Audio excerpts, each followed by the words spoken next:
Welcome back to another edition of the MASSP podcast. My name is Ryan Casey. Today's podcast will feature an insightful conversation into the role of artificial intelligence, or AI, in the world of education. I'm joined by Hillsdale Middle School Principal Bill Jones, Forest Hills Northern Assistant Principal Aaron Romoslawski, and MASSP's Associate Director Tom Lietz. All three are passionate learners of AI and have seen the benefits of how this magnificent tool can impact the lives of administrators, teachers, and students. I hope you are able to listen and learn about some interesting ways that AI can positively impact teaching and learning in your school. Enjoy. So enjoy your ride to or from school, your run on the treadmill, or however you like to listen, because another MASSP podcast episode starts now.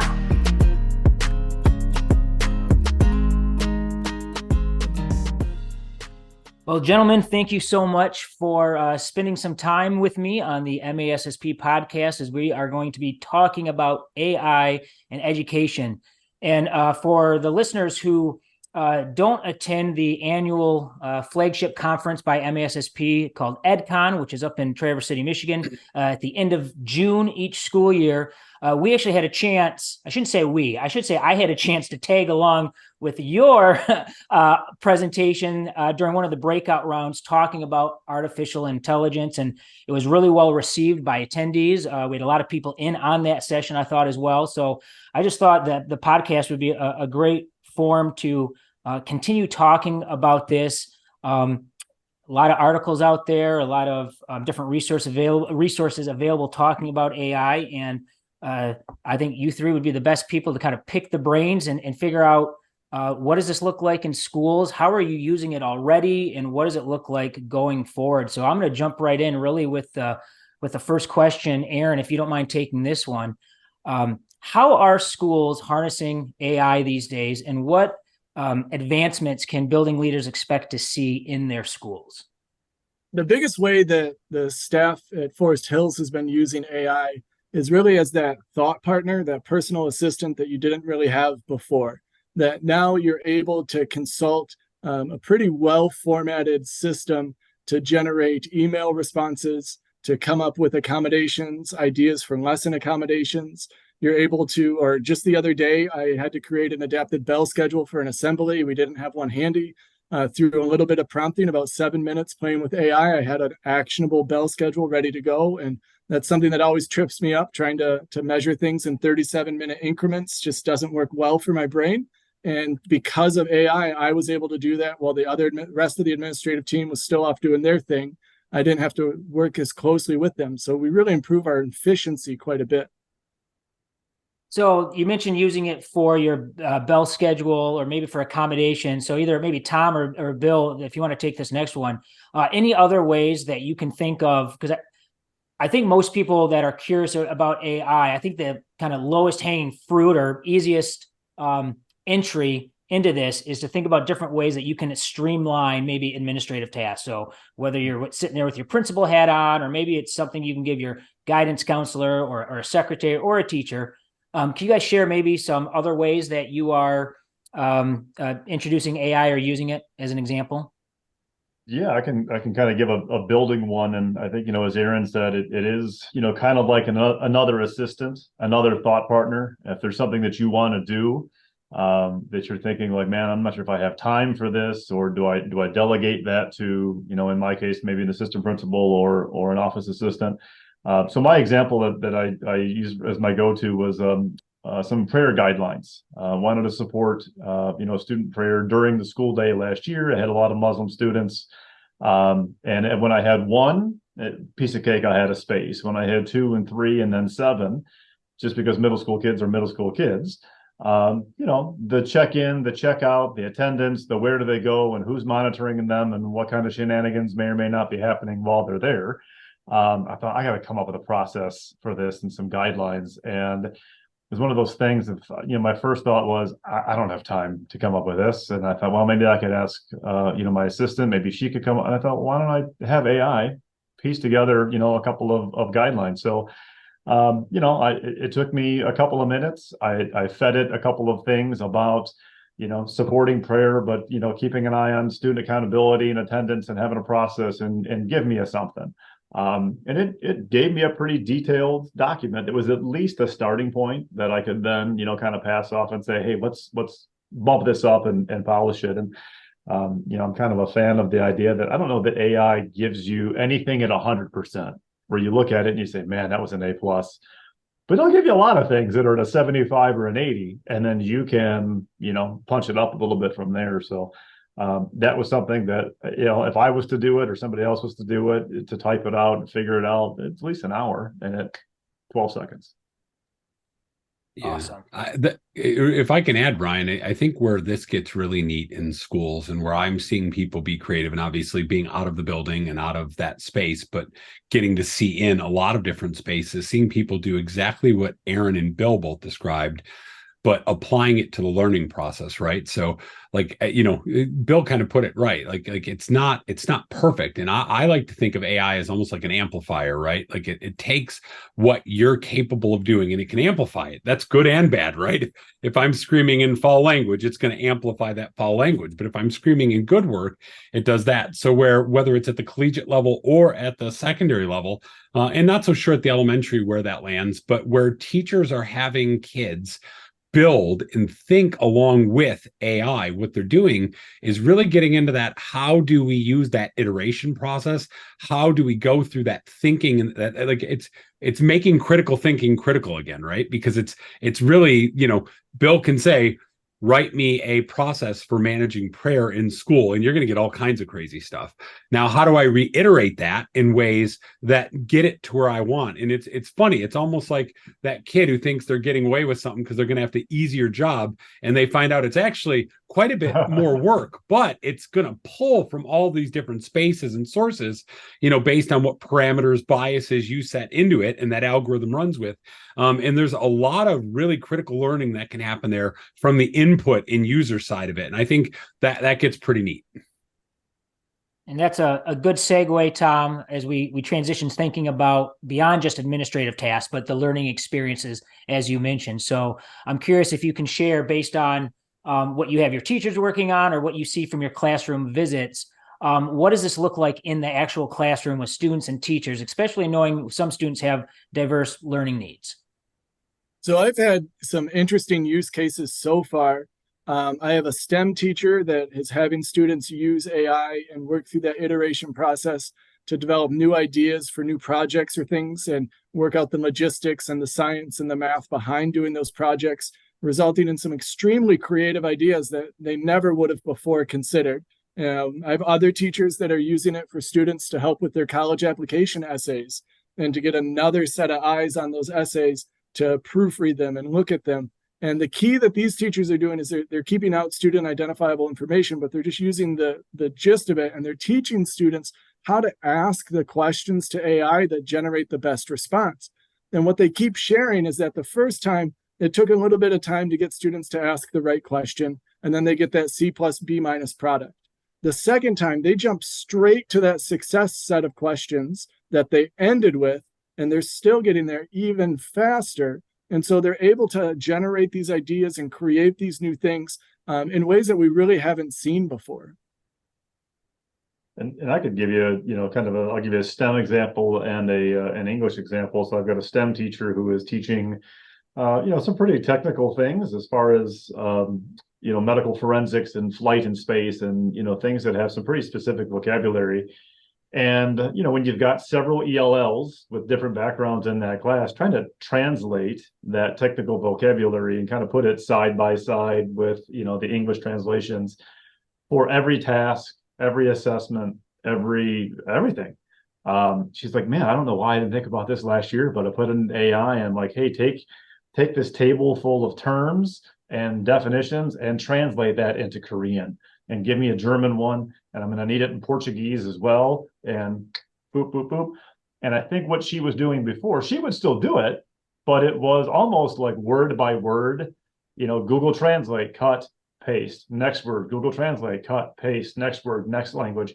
And when you can just say, hey, give me that in Mandarin, go, and give it to me the same thing again in German, go. And again, is it 100%? Maybe not. but it's at least enough to keep that kid engaged in the class. And then my ELL example, I'm in a middle school, 6-8, and I've got, an 8th grade team who's seeing the writing on the wall, knowing that this is not going to get banned, right? We're not going to policy our way out of this and forbid kids from using it, are really trying to kind of get ahead. So their game from the beginning of this year, and they kind of took the summer to plan it, was, really starting with kids and like clarifying, I guess, the assignments where this is something that AI is not going to be used. This is something where you can use it on maybe this first part of the iterative process, but then I'm going to want to see that. I'm going to want to take your analogy and I want you to keep going. So it's allowable in this context. And they've got, probably 2 or 3, different versions of, kind of stoplight style, red, yellow, and green of, when is it okay to use AI and how are we going to cite it when we do it? And how are you going to show me what you did with it? And really their end game is kind of diabolical, which is to, really point out with students what it's capable of and what it's not. So that in the end, when they have carte blanche to use it however they want, the kids say, you know what, I think I can do it better. I don't really want to use it. So that's, that I think is their, to Tom's standpoint about this is the kind of kid we're trying to create, a critical thinker who says, no, I'm aware of that tool. I just don't think I'm going to use it in this case because it's not going to give me what I want. And I've seen, or I'm going to use it for this very limited feature that it is valuable for, and use this other tool for the other stuff. Yeah. And I've seen students in real time working on AP Physics homework, trying to figure out the logistics of how to get to an answer, use it as a tutoring resource during work time in class. I've had Spanish immersion teachers translate entire documents very quickly into Spanish, and it creates a unique form of Spanish that it's not quite perfect, but it's far better and faster than what they were doing before.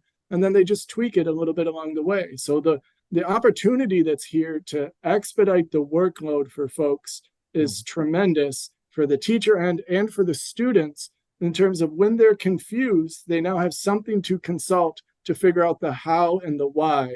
And what I'm noticing from most of the students that are using it is they're not just taking the answer and running. They're trying to figure out how did we get to this answer and how can I replicate that process? And I think for that replication piece, just to kind of give a teacher-centered example, as a building here, we're pretty committed to, to reassessment, where if a kid has done everything that you've asked them to do in preparation for that first assessment and they just don't do well and they want to reassess, then you can do that. That puts a lot of onus on the teacher to come up with what is that going to look like. But now when you've got that regenerate feature, I can generate however many samples of assessment. And that was something that came up from, one of my math teachers when I first introduced this. And she said it almost sarcastically, right? Yeah, but can it write reassessments? I don't know. Let's see what it can. And she was shocked. And she's like, oh my God, where was this on Thursday when I was trying to come up with assessments? And I think that kind of thing, the assessment writing and rubric creation and lesson planning, that's the part that I think is really going to grow and blossom and change teachers' lives, frankly.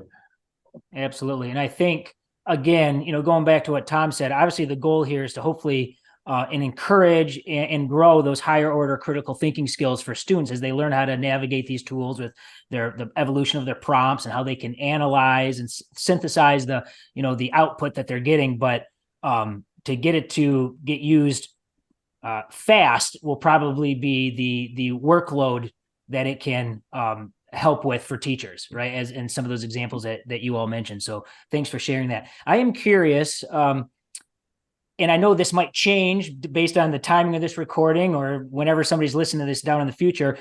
Is there certain AI tools that you find yourselves using currently individually? And then what are the ones that you are seeing? Is it similar in the classroom? Does it seem to be all across the board? Are teachers honing in on a certain type of tool versus others? Are they just kind of keeping it open to whatever the students find best suits their needs? I'm just curious about that. So what I'm seeing is a lot of teachers in our district are having students use Bing because it is COPA compliant with the data on the back end. But students have to use their individual email address to sign up for it. So it gets a little gray in that sense. And just because it offers so many different aspects all at once, but the number of different sites that are popping up that do little iterations and little different things, like I was just talking today about a site that searches scientific literature and provides a summary of the scientific literature in a paragraph based upon the top 4 or most cited papers. And just the number of one-offs that are now coming out from this. There's another program whose name escapes me that can do leveled reading of any passage up to a few thousand words. And so you paste in the passage, you choose the level that you want, it adapts it to the new level. And then, for now, this is where their paid version comes in. It then creates a whole variety of different worksheets that are Google Slides that you can print off or Google Docs that you can print off, all within seconds. And so most of what we're doing right now at Forest Hills with AI is just scratching the surface of what it's possible of. And I foresee some of these programs really starting to gain traction in the teacher community in the same way that Canva is now an absolute go-to for designing things. We're going to hear about Site X or Site Y is going to be super important for designing things, and teachers are going to flock to it. And that's going to be the really interesting part, is to see which one of these companies can really start to harness the masses for that broad applicability of their programming. Yeah, I would agree with we're just scratching the surface, stance. I think that, the ChatGPT, I think is maybe the go-to, just as a contrast in our district. For me to get to Bing, I have to use my personal Gmail. My school account is blocked because of the privacy settings that come along with Edge, and they're not going to change them. The Bard, which was not my favorite, has recently kind of stepped up its game to make it, a lot more palatable than it once was. And I think as a Google Suite district, that's something I think that probably would be more accessible to our kids. And I would echo what Aaron said. I think it's as this, number of sites goes from a lot down to the few who really do it well. I've got EduAid pulled up right now, which does a lot with, learning objectives and success criteria and unit plans and rubrics and evidence statements. And I took a piece of student writing from a teacher, and I said, hey, send me something from last year. She gave it to me. I fed it. I asked it for feedback, and I asked it to score it. And when I printed all that out and gave it to her, said, go back and look at the kid's grade and tell me, how close is it? And she's like, it's real close. Like it would be the equivalent of 2 English teachers like, well, you gave it a 3 and I gave it a 4, but nobody gave it an 8, and that kind of thing. So I think those things are going to continue to grow, but right now we're so early on. Tom, how about yourself? A certain one you find yourself using more than others? Yeah. What I think is interesting about the conversation is I think it speaks to kind of the challenge of where AI is right now and kind of the benefit of it from schools. Like there's a benefit to the fact that it's very narrow, right? So when you read on AI, and I'm sure these guys have read a lot of the same stuff I have, it talks about this idea of like narrow versus general intelligence. Most of our AI tools right now are very narrow intelligence, right? They're unitaskers. They're designed to do one thing, where that's kind of nice from a school standpoint. I can release kids to use those unitaskers. I mean, and they're way better unitaskers than they were. And Ryan and we had this conversation another time about like, things like Grammarly or PowerPoint or just text correction, right, are all AI running in the background. Now the AI requires you to actually go in and input it, but it's still very limited. Where I'm seeing some excitement and also some challenge is that as they become more general, right? So as they become integrated, what does that do to schools' abilities to use them as fluently and as effectively? Because now we've got multiple points of input. Those algorithms are running a little differently, right? So like I think of like one I like to use that I just found out about and I've been playing around with. I don't find it effective yet, but it's really neat, is Gamma, which builds presentations. I haven't figured out the mystery key to make it do it well, but it does a basically good job. And then you can go from there. It's one of the best ones I've used, but it's still really simplistic to what Bill said earlier about this idea of, do I want to use this or do I want to use my brain? Well, it's fun to toy with. It's fun to see what other ideas come in. But at the end of the day, it goes there. And I think like Aaron and Bill talked about, like I tend to use Bing more regularly, though I got invited to the upgraded Google version, and that's kind of pretty neat, the integration and all of that. So with Bard and now having access to Chat 4 and some of those pieces. So it's there's a lot of it's growing quickly. And I think, when I think of like how schools are using this, I think that's going to be one of the pieces that leaders need to think about is how are we managing, right? It's not what are they going to now, it's what's going to be available in a month or 2 months or 2 weeks. And how do we keep up with that and make sure our teachers are comfortable, with that what's next mentality? Because I think it's real easy to just get overwhelmed and say, to hell with it, I'm throwing the baby out with the bathwater, rather than see the good that's there. Absolutely. I had a conversation with another principal on a different podcast the other day, and we kind of ended the podcast talking about sometimes I think as educators or building leaders, when presented with a new idea, a new tool, initiative, program, whatever it might be, we tend to go in thinking of a bunch of reasons why we can't do something, or all of the warnings that might come with it, instead of just going with it and looking at the positives only. So I want to talk about some of maybe the concerns that educators might have, and just get your feedback on that. And if there isn't any concern, that's fine as well, if that's your answer. But what do you say to those who are concerned about implementing AI in schools in regards to, data security, student privacy, ensuring equal access, things like that? I would say those are real concerns. On the equal access side, I have to wonder that if we are banning access to AI on our system, and we know students are circumventing that system through the use of VPNs or hotspots or other things, are we not creating a pretty significant inequality right there by saying only the haves can access this, or you can only do this at home if you have internet, that we're saying you can't use this tool here? Data security is a real concern, and it's something we need to be aware of. And so that's something that we need to work closely with our IT department on to make sure we're protecting students' data. They're a vulnerable population and they need to be protected, full stop.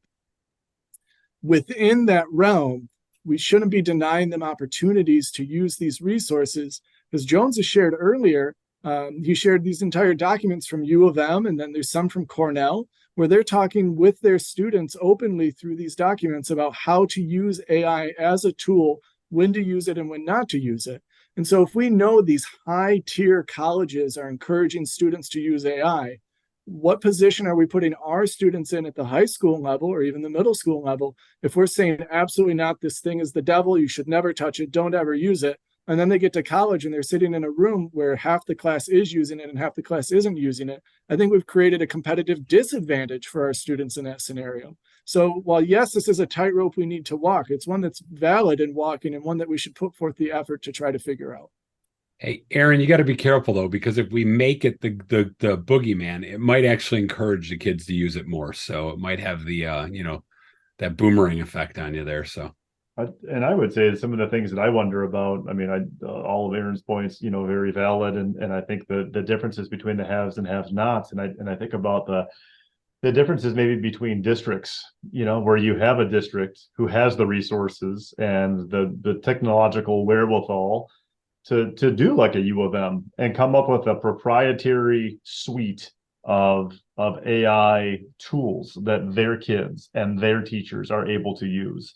That don't come at a cost, and then you've got another district who says, look, we can't do that, we just don't have the resources to do that.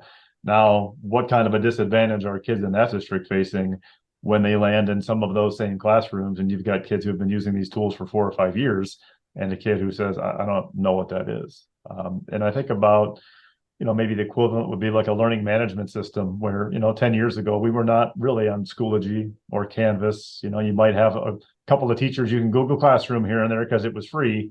But then when the paid stuff came out, man, that was like a next order of magnitude better and facilitated a lot more instructional moves, for teachers. But for a district that says we can't afford a couple $1 million a year for LMS, so I guess we're going to just do what we've always done, and here's a piece of paper and give that back to me, that gap widens. And I think AI is just the next front on that. Absolutely. I also wonder how much with the integration of AI into the big systems that most districts are using will start to level that. Like by the end of this month, or early November at the latest, everybody on Google platform will have Copilot built in.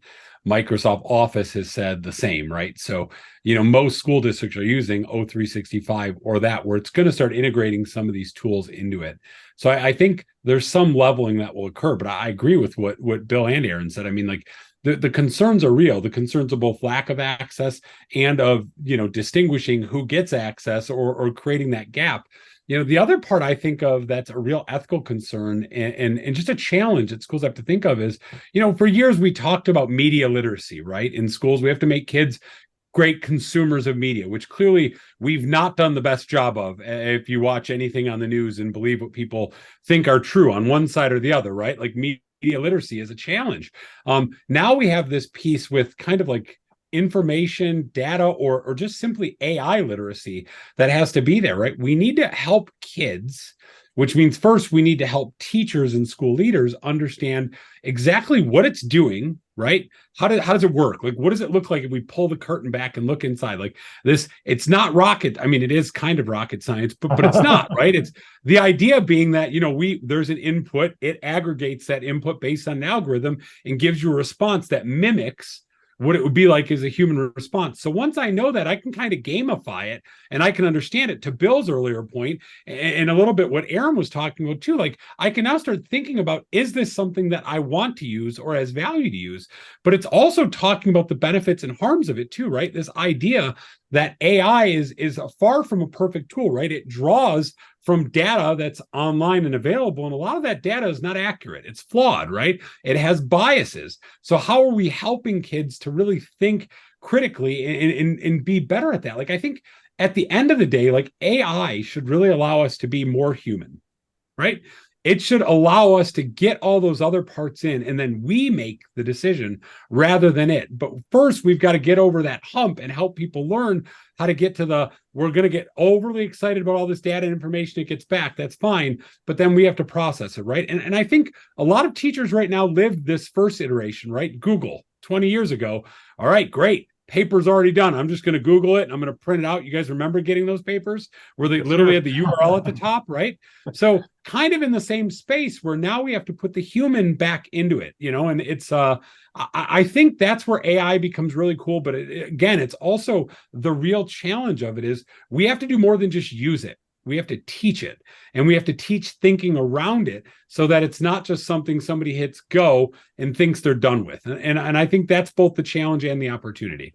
Isn't that the most beautiful part? It's like we have the chance right now to teach an absolutely brand new technology that's going to be world changing.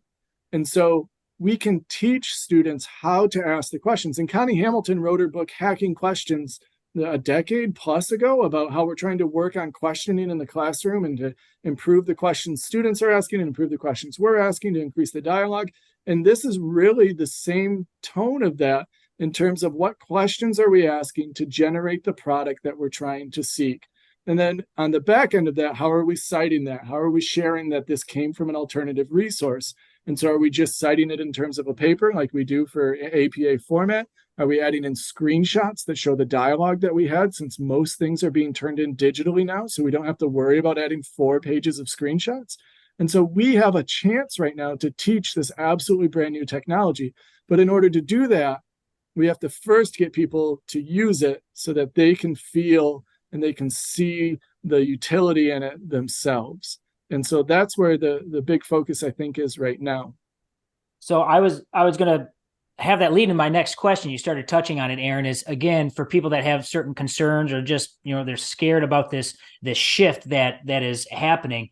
How do we get by or get around the idea that some students are going to misuse this, not necessarily on accident, but they want to use AI to generate, content or, work that they're trying to produce that isn't their own, and they're making no attempt to acknowledge that it came from AI. So really, we're talking about plagiarism, copyright.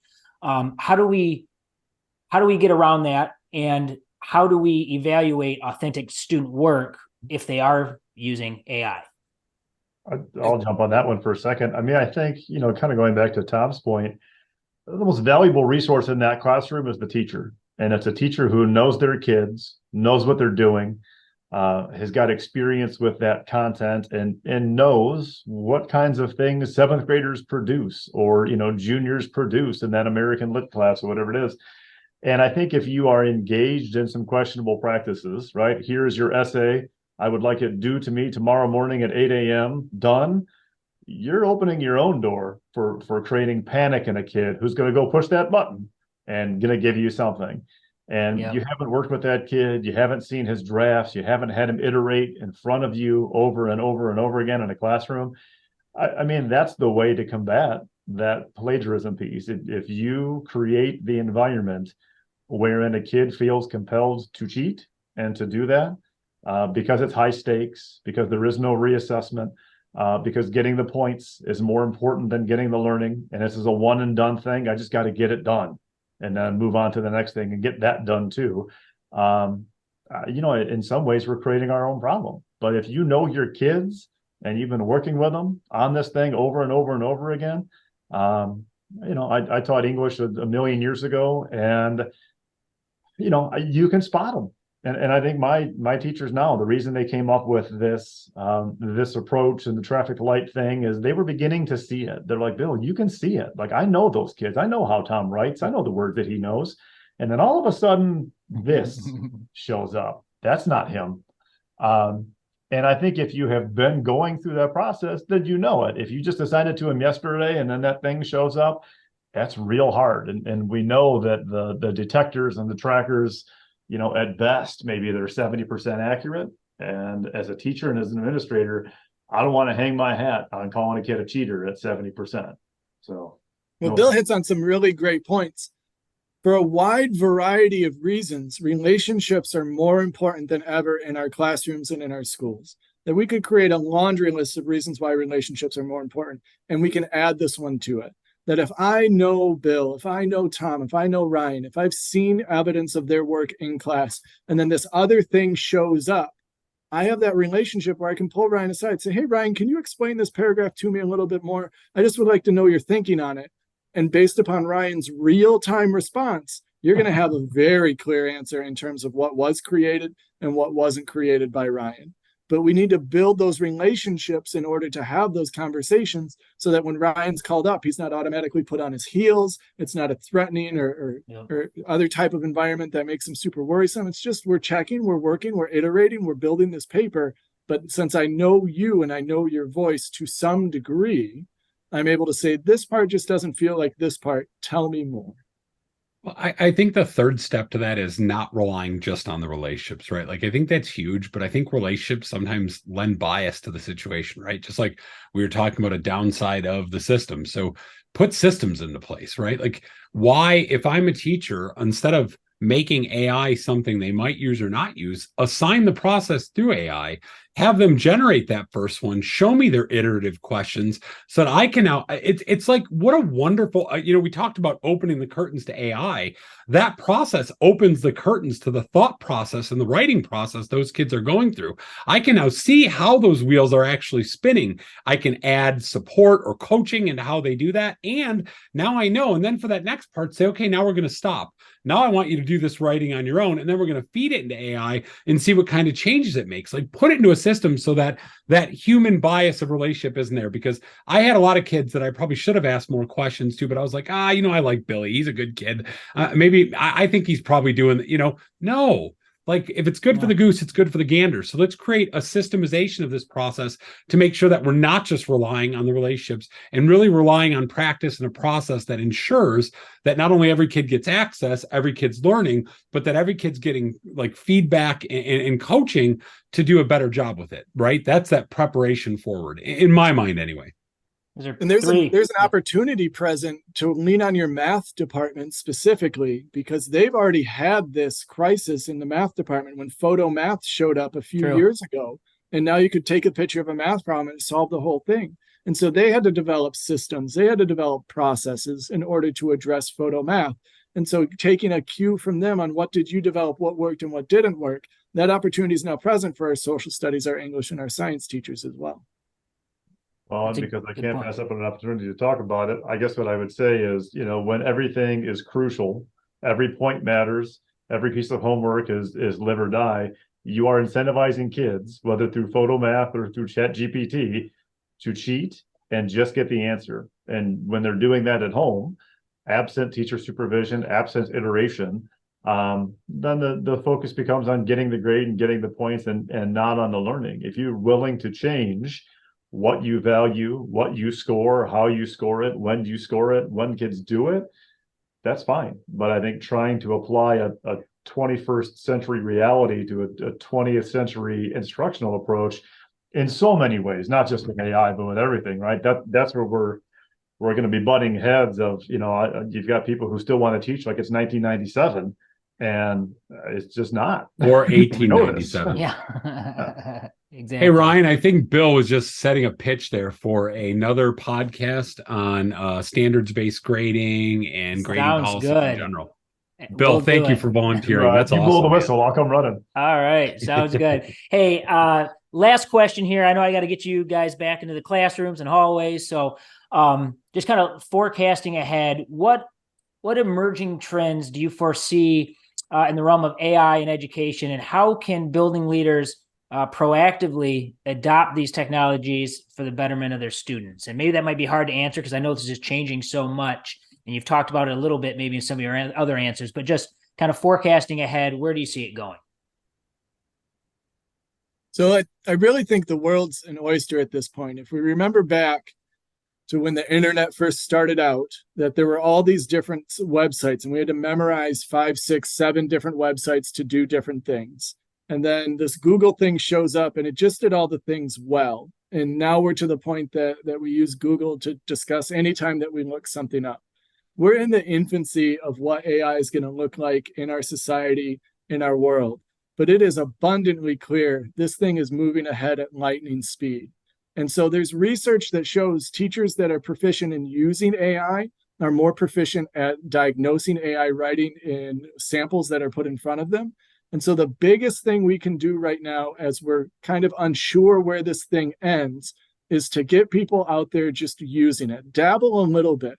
Try to create an email. Try to create a lesson plan. Choose your favorite topic that you teach every single day and hop into Bing and see how it creates a worksheet for it. See how it creates an activity. And I'd be shocked if you didn't end where Bill said, where the product that it creates, C-, C, B-, it's right in that realm. And then the next time you're in a pinch and you need to make exit ticket questions, you're going to make them lightning fast. And so we just need to start dabbling with it so we can get familiar with some of its capabilities, some of the things it can do, some of the things it can't do. But if we stay back and we try to isolate ourselves from it, I just don't know how in a digital world we're going to be able to wall off all of our life to AI. I just don't know how that's possible. Oh, I think you get left behind, and it's tantamount almost to a teacher who says, Bill, look, I understand a lot of kids have computers and stuff, but I just don't really see a place for it in my classroom. So, I'm going to put a sign on the door that says no devices, no computers, no nothing. And it's going to be paper pencil all the time. So I think the real potential for AI is it's the streamlining. As Aaron said, there's so much that's out there. I think as it gets better, it's going to help us get better and get faster and bring that first draft, that hours worth of work of like, well, I got to come up with a policy and the accommodations and the thing. Like, just give me some ideas, give me some place to start. And like I said, there's so many tools that are out there. I've recently become a fan, and I don't know why it took me, 5 or 7 years to figure out that I could use this too. But like the read write for Google, why am I typing emails? Like, I speak a lot faster than I type, and there's some times where I want to go slow and I want to kind of, peck some things out. But, something like that, it just speeds up what I'm going to do anyway. And I think that, when you're looking at something like an EduAid, or you're coming up with lessons, just give me someplace to start so that I'm not starting with a blank piece of paper and typing in everything. And I'll fix it. That's fine. But we got to teach our teachers and teach our kids, how to fix it well. Yeah, I think the only piece I would add to this is, thinking forward as educators or educational leaders in the field is just how quickly this is not just expanding, but that it's contracting and integrating at the same time, right? Like we talked at the beginning, a lot of these, to steal from my cooking hero, Alton Brown, are unitaskers. They're very quickly becoming multitaskers. And we're seeing all of these products being bundled and pushed together, which means it's going to be that much harder to avoid the reality of this being in there if you're not familiar with it. So I think to both Bill and Aaron's point about dabbling and experimenting and trying it, before long, you're not going to have a choice because it's just going to be there. And either you're going to know how to use it, sort of, a lot, or not at all. And you definitely don't want to be in the latter of those three. Absolutely. So I have to make a confession here, gentlemen. So I sent you out a podcast, kind of a questions that I typically write when I do these different episodes. And again, a task that typically takes me about 30 minutes sitting down, writing through them. I went into my Chat GPT account and said, give me some podcast questions focused on artificial intelligence and learning. And it spit it out. And again, through about 3-4 iterations, because it made me sound way more intelligent than I am when I talk. I had to find my language within there and get it to more conversational and whatnot. And so those are the questions we came up with. So hopefully, A, it wasn't evident that I didn't write those, but B, that hopefully there were sound questions to use to drive this conversation, but just wanted to share that with you. And before I let you all go, I know by the time of this recording and this airs, the new MASSP conference on AI and education, the future of learning, called Catalyst 23, will be over. But we do have a webinar series that's going to continue conversations like what we just had today. Tom, do you mind sharing real quick just kind of what people might expect or why they might want to join that webinar series? Yeah, I'd love to. So for those of you who are attending Catalyst, you're automatically enrolled into what we're calling Catalyst Plus. It's a leader-to-leader series on AI and digital futures, and it's going to be really, really exciting. So it starts November 1st, right after Catalyst, so just a couple weeks, where we're going to have Dr. Saba Quidway on talking about looking backward, thinking forward, engaging around what this AI future looks like relative to our past, just kind of helping people frame themselves in it. And then we have a series of workshops that are more around what to do with it. So starting out generally and then moving inward. So working harder, not smarter, with a woman named Andrea Bickerstaff, who runs AI for Education, a wonderful set of tools that are free and accessible to all. In fact, she's partnered with MASSP to allow us to use those tools. The next one in January is going to be Breaking Out of Traditional Thinking with Dr. Zach Cohen. He's a New Yorker who's now out of Nashville and one of my favorite Twitter follows.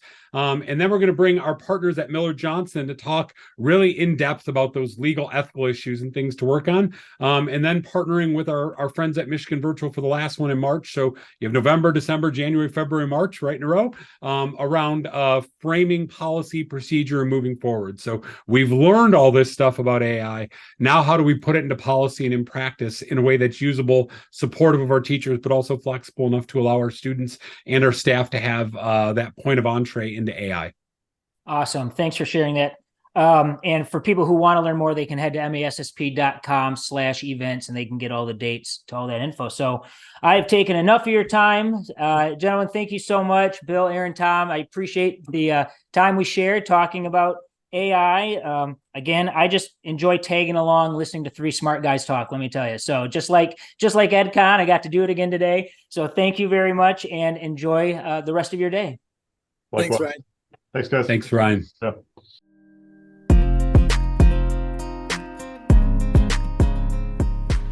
And that's going to do it for this episode. Thank you for listening to the MASSP podcast. Remember, you can listen to this podcast and others anywhere you get your podcasts, including Apple Podcasts, Spotify, and iHeartRadio. Just search for MASSP or hit the subscribe button right now.